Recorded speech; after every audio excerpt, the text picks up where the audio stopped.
वयं नमः।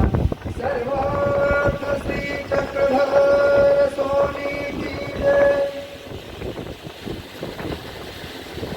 परब्रह्म परमेश्वर अवतार सर्वस्तिक चक्र भगवंतांच्या प्रसंगाने संपन्न होत असलेला हा पंचावतार रूपार महोत्सव आणि ह्या श्री पंचावताराच्या श्रीचरणी आपली सर्वार्थाने श्रद्धा समर्पित करण्या अगोदर जेव्हा पंचावताराला आमंत्रित करायचं आहे, पंचावताराला उपहार दाखवायचा आहे, भक्तिभाव त्या ठिकाणी समर्पित करायचा आहे, हा भक्तिभाव समर्पित करण्या अगोदर तो कसा समर्पित केला गेला पाहिजे, कसा आपला भाव पाहिजे, कसा आपला विधी पाहिजे, कसा विधी आचरल्यानंतर तो परमेश्वर स्वीकारत घेईल ही सर्व माहिती आपल्याला देण्याकरता दरवर्षी त्यांचं महत्वपूर्ण असं या ठिकाणी मार्गदर्शन असतं। ते आमचे गुरुवंदू आदरणीय सदैव भरपूजनीय विद्वत रत्न कीर्तनकार प्रवचनकार ज्येष्ठ कथाकार श्री रमेशदादाजी शास्त्री विजयगावकर यांच्या माध्यमातून 7 दिवसापासून हे जे मार्गदर्शन सुरू होतं, खऱ्या अर्थानं मला तर वाटतं एक कृपा आहे परमेश्वराची, प्रयत्न आहेत मुकुंदादांचे आणि समर्थ साथ आहे रमेशदादांची। कारण दोघांनी विचाराने पक्के आहेत ते। शास्त्रींनी सांगितलं मी कुठलं मानधन घेणार नाही, पुढ्या प्रस्ताव स्वीकारणार नाही। त्यांनी सांगितलं आपलं मित्रत्वाचं नातं आहे, मित्रत्वाच्या नात्याने माझा अधिकार पडतो, पण दरवर्षी तुम्हाला या ठिकाणी सेवा द्यायची आहे। जर तुम्ही सेवा देत असाल तर मी ही सेवा करण्याकरता तेवढ्याच उत्सुकतेने कामाला लागेल। पण दोघांच्या विचाराने खरे दोघांचे विचार टिकून आहेत, दरवर्षी आपल्याला कार्यक्रमाचा लाभ घ्यायला मिळतो।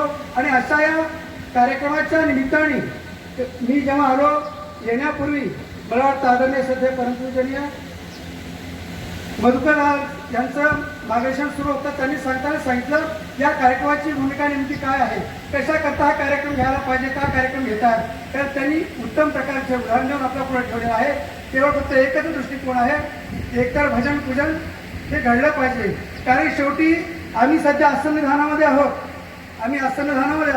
आसनधानामध्ये असल्यामुळं कुठेतरी त्या आसनधानी स्थित पुरुषांना जो काही सर्वज्ञांनी लिहिलेला आचार आहे, जे काही विचार दिलेले आहेत त्या विचाराचा हात धरून त्या आचाराच्या मार्गावर चालत त्या परमेश्वरापर्यंत आम्हाला कसं पोहोचता येईल आणि तो आचार संपन्न करत असताना ज्या जड चेतन पदार्थ जे काही आपल्या संपर्कात येतील त्यांच्याप्रती आपला भाव, त्यांच्याप्रती आपली निष्ठा, त्यांच्याप्रती आपला आदर कसा तो व्यक्त करता येईल, त्याकरता निमित्त कुठलं करता येईल हे निमित्त सारणं महत्वाचं असतं। पण अशा महत्वपूर्ण प्रसंगी ज्यांचं आपल्याला मार्गदर्शन लाभणार आहे, मौलिक असं मार्गदर्शन आपण ऐकणार आहोत, अशा ज्ञान सत्राचे अध्यक्ष आदरणीय सध्या परमपूजनीय वैराग्य मूर्ती मानवासों लोणी आश्रमचे संचालक महंत श्री बाबाजी, या आजच्या कार्यक्रमाचे प्रमुख वक्ते आदरणीय सध्या परमपूजनीय खऱ्या अर्थाने, कारण लीळा चैत्र हा आमचा पंथाचा आत्मा आहे। परंतु कधी कधी आमच्या स्वामींनी सांगितलं ज्याला आत्मज्ञान होईल त्यालाच मोक्ष होतो, परंतु कधी कधी आम्हाला आमचं ज्ञान नसतं।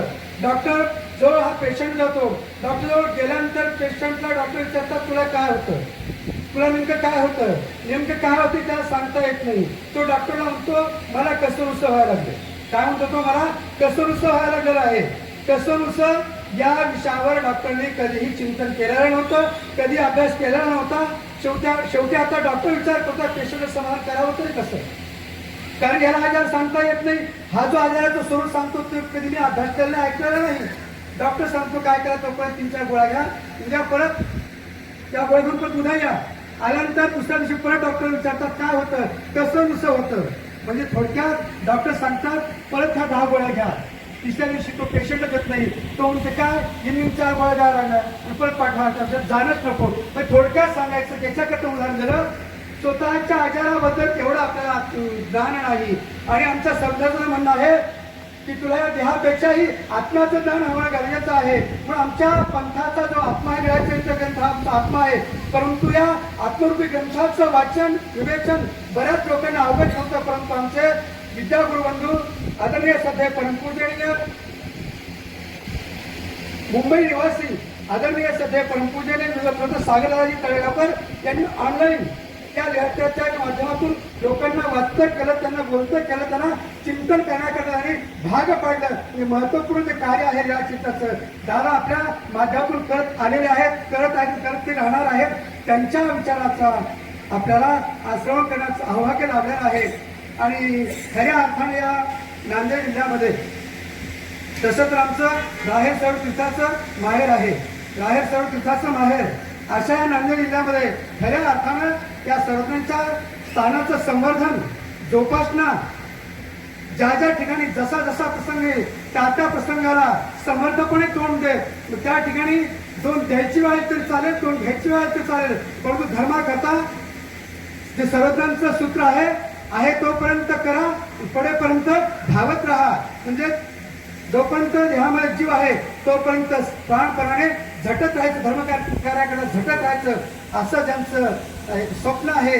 असं या नांदेड जिल्ह्याचे महत्त्व समितीचे अध्यक्ष आदरणीय सध्या परमपूजनीय विद्वरत्न आचार्य मंत्र श्री कांद्याळ बाबाजी, या 7 दिवसाच्या कथेचे प्रवचक शास्त्रीजी, आदरणीय सध्या परमपूजनीय या संपूर्ण कार्यक्रमाचे स्वागताध्यक्ष आदरणीय सध्या परमपूजनीय मंत्र श्री सायराज बाबाजी. मला वाटतं बाबाकडे आज 2 पद आहे. नांदेड जिल्ह्याचे अध्यक्ष येत आहे, आजच्या कार्यक्रमाचे कार्याध्यक्ष आहेत.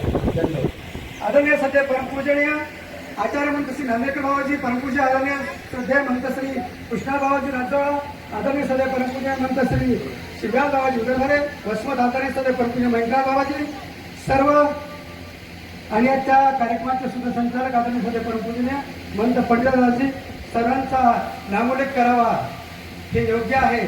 कारण संतांची महिमा काय आपण थोडं ऐकलीच आहे, परंतु वेळ कोणाकरता थांबलेला नाही. जर समजा मी वेळ जर अतिक्रमली तर शेवटी प्रभाकर बाबाकडे पूर्णपणे अधिकार आहेत, शर्ट ओढायचे, खटखट करायचे. म्हणून सर्वांची मी क्षमा मागतो. सर्व उपस्थित संत महंत, तपशील माता बहुसंख्येने गेली 7 दिवसापासून या कथेच्या गंगोत्रीमध्ये आपण नावून मिळालेले आहात. आणि कथाही अशा अवताराची निवडलेली आहे की ज्या अवताराने आम्ही त्या अवतार वेडं म्हणतो, परंतु त्या वेड्या असलेल्या अवताराने सर्व समाजाला वेडं लावलं, सर्व समाजाला वेडं लावलं. वेड इतकं लावलं की जी समजा एखाद्याला कुठलाच माहेरचा आधार नाही किंवा सासूचं सुनेचं जमत नाही, सुनेला वाटतं जर अशा वेळेस जर माझी माऊली श्रीपूर्व या ठिकाणी असते तर त्यांनी मला आंघोळ्या पाणी काढून दिलं असतं, त्यांनी माझी पाठ घासून दिली असती, अशी त्या बाईनी मनामध्ये विचार यावा. लगेच त्या ठिकाणी आमच्या श्रीपूर्व बाबांनी दुरून धावत जावं आणि त्या माऊलीचं मनोरथ पूर्ण करावा. वेळा आहे परंतु आंतरिक वेळा नाही. फक्त त्या जीवाला त्या देवाचा वेळ लागावा लागतं. ज्यावेळेला जीवाला त्या देवाचा वेळ लागेल शेवटी त्या जीवाला लागलेला वेळ पूर्ण करण्याकरता आमचे राहुल पिसे असणारे श्री मायबाप त्या जीवाला या भवसागरातून नवीन संसार चक्रातून पार पाडण्याकरता ते तत्पर आहेत. परंतु नेमकी आमची अवस्था कशी होती, नेमक्या आमची अवस्था कशी होते की आम्हाला जसं पहिले बोलल्याप्रमाणे आत्म्याचं ज्ञान नाही, परिसराचं ज्ञान नाही, ते ज्ञान होणं गरजेचं आहे. परंतु आम्ही त्या मार्गाने जाण्याचा प्रयत्न करत नाही. परंतु मुक्तदादा आमचा जो माणूस आहे काय शेवटी काही आमचे उद्देश नावाचे आहेत. आमच्या आदरणीय सध्या काय बोललो असे सातरा म्हणायचे, गाठीकरी खुटी, गाठीकरी खुटी पूजा करी, गाठीकरी खुटी पूजा करी, पेटी गळा गरगुटी दारूची. म्हणजे असे काय उद्देश आहेत. परंतु रमेदांचे एक खंत आहे कारण गुणते हे जण न देखावे डोळा म्हणून कळवाळा येता असे. कारण ज्या जाण्याकरता, ज्या प्रसार माध्यमाकरता, ज्या फार घेऊन जाण्याकरता हे जीवन समर्पित केलेलं आहे, तर हे समर्पित केलेलं जीवन समाजालाही घडवण्याकरता कसं समर्पित करता येईल. कारण ग्रामीण भागामध्ये फिरताना, शहरी भागामध्ये फिरताना ज्या काही लोकांच्या समस्या आहेत तसं समस्या नाही असा कोणीच नाही, समस्या नाही असा कोणीच नाही. प्रत्येकाकडून काही ना काही समस्या आहेतच आहेत.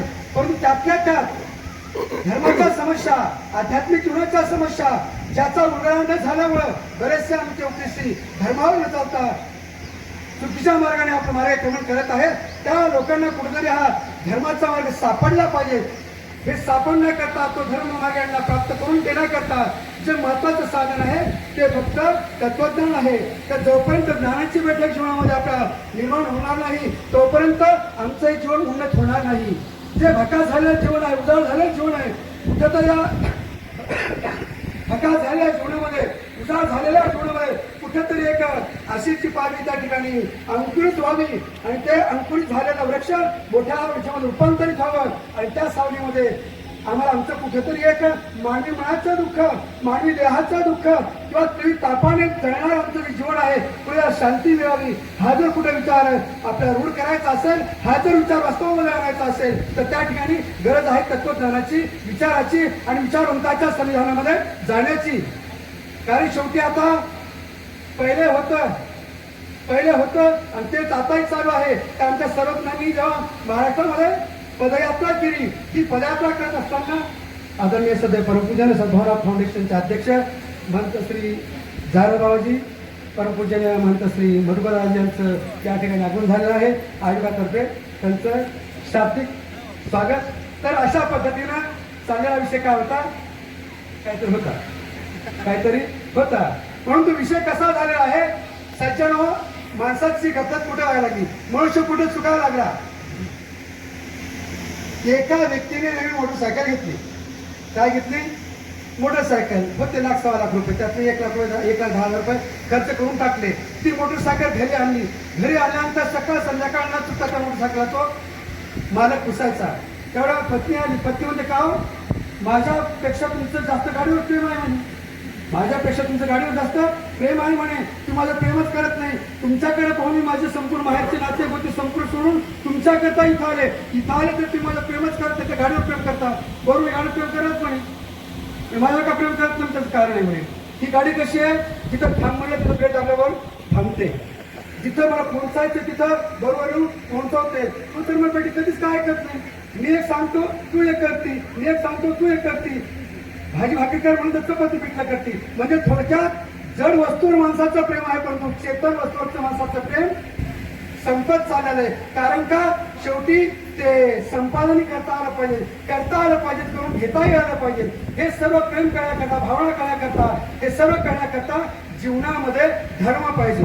तर धर्म नसेल, धर्म विचार नसतील तर धर्मे नाही ना पशुभी समाना. तो धर्म समजून सांगण्याकरता गेली अनेक वर्षापासून जो आदरणीय सदैव परमपूजनीय महंत श्री मुकुंदराज बाबाजी नांदेडकर, मुकुंदराज बाबा गुरु भोजराज बाबा नांदेडकर यांचा जो आदरणीय सदैव परमपूजनीय रविसाजी शास्त्री विजयवाकर यांच्या माध्यमातून प्रयत्न होतो आहे.